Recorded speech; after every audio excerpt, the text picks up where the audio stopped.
The superstates themselves are being merged. On April 30th, 2007, a summit was held at the White House. The Security and Prosperity Partnership's secretive approach had alarmed the public. So this time, President Bush, German Chancellor Merkel, and EU Commission President Barroso hid their treachery in plain sight. Thank the Chancellor and Josie very much for the transatlantic economic integration plan. And for that too, we need to develop a common market, common standards. So this is indeed a very important agreement, and an agreement that also brings with it a transatlantic economic council to be a permanent body with senior people on both sides of the Atlantic that will look at all those issues in a concrete manner, in which way we can make it move forward. The BBC reported that the US and EU had agreed on a single market. By announcing a new economic community integration, they were simply repeating what had been done in America and the EU on a larger scale. The accord states that the two blocs will aggressively push regulatory convergence in more than 35 areas, from financial services, intellectual property, military, education, mergers and acquisitions. They also agreed to jointly push a global carbon tax. We recognize that we have a problem with greenhouse gases. We agree there is a global threat, it's a serious threat. We agree there is the need to establish a limit to greenhouse gases. We need to discuss the possible pricing of CO2. How can we translate this into a market economic compatible scheme? We have agreed to establish a high-level group, a forum. This EU-US result is translated into the G8, debated together with the outreach countries, China, South Africa, Brazil, among others, and India. A global solution to a global problem. If Bilderberg succeeds, America falls. All the victimized countries lose their sovereignty. Bilderberg is not a person, it's not an idea, it's an ideal, a very powerful group of people working together and from the positions of ultimate and absolute power, destroying every constitution on earth, no matter how powerful the constitution of the nation is. That's what these people do. The African Union arose out of the African Economic Community, set up in the early 1980s. The African Union is financed by a consortium of international bodies, governments, and corporations.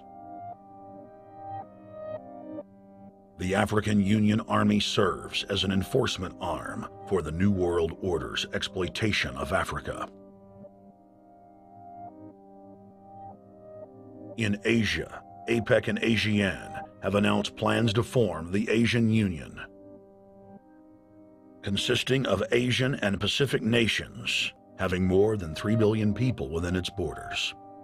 APEC will become the Asian Pacific Union, and the world is to be divided into 3 great regions for the administrative convenience of the world government in which the UN is to evolve.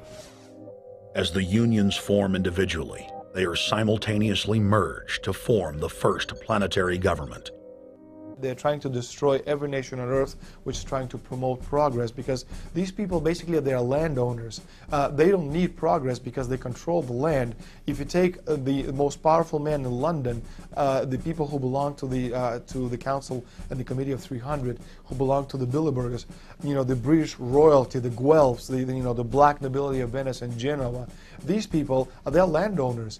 The New World Order is the Old World Order. I mean, it's just the names have changed, the appearances have changed, but the concept hasn't changed. The idea is still to bring the men back, kicking and screaming back to the Middle Ages, post-industrial age world order. One of the things that is very shocking to most Americans is the fact that the United Nations Global Biodiversity Assessment, which came out in 1995, clearly shows that in order to protect planet Earth, we have to go back to a feudal system. They actually said that in the document. To craft a modern feudal society, the globalists are implementing a standardized North American Union ID card to track, trace, and control their serfs as they travel throughout the 3 regions of the NAU. Building on the massive displacement of humanity caused by globalization, the New World Order is rapidly constructing the physical infrastructure of the North American Union, the NAFTA superhighway control grid. I'm Arthur Peterson, Colonel retired in the Army. I see things today that are happening that would make my friend who died in World War II turned over in their grave. To think that people would even consider confiscating land of farmers and ranchers and taking their homes away from them to turn it over to a foreign company in Spain, which was controlled by Don Carlos, I understand, a notorious socialist, and they get the tolls on Texas land for 50 years. The proposed Trans-Texas corridor would be a patchwork of superhighways and railroads stretching 4,000 miles from the border of Mexico, cutting through Texas to Oklahoma. A lease has been signed that would make Texas Highway 121 a toll road. A private Spanish company won the bid to build and collect the tolls for the next 50 years.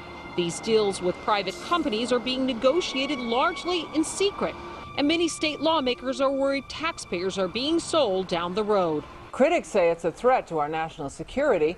It's part of a plan for a North American integration being carried out by government and corporate elites without congressional or voter approval.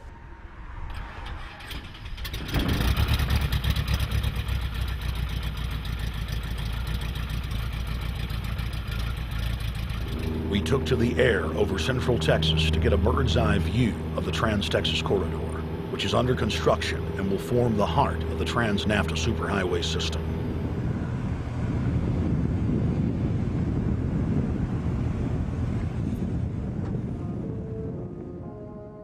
History repeats itself.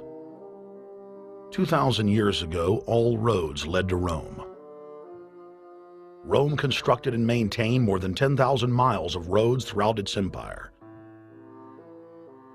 The roads were used to project Roman military power, to control commerce, and to bind the nations and peoples they ruled. Rome also demanded tribute. Roman subjects from Albion to Judea were forced to pay a tax to use the roads.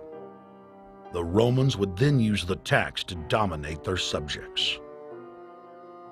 Today's superhighways are a powerful tool in the globalist arsenal.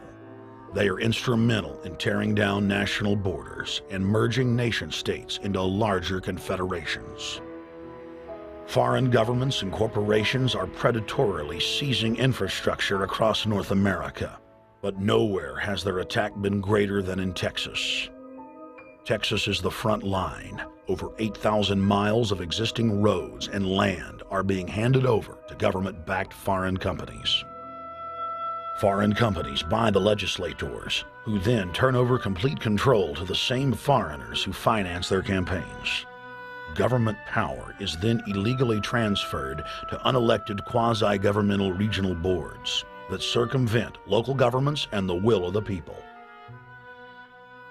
The next stage of this world government plan is to have a transportation control, and that is called the NAFTA superhighway, or in Texas called the Trans-Texas Corridor.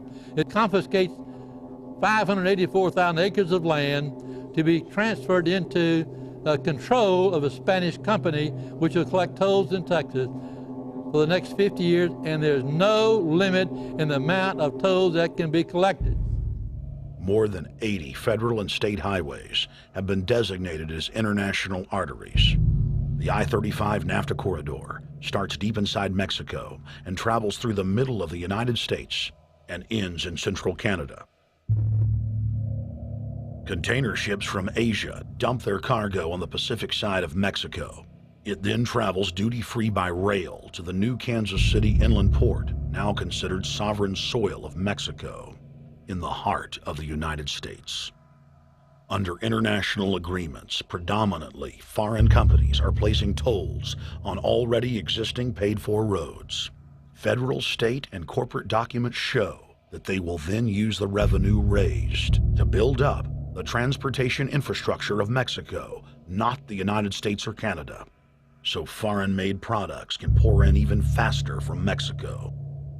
Revenues raised will also be used to fund the fledgling North American Union and its growing bureaucracy.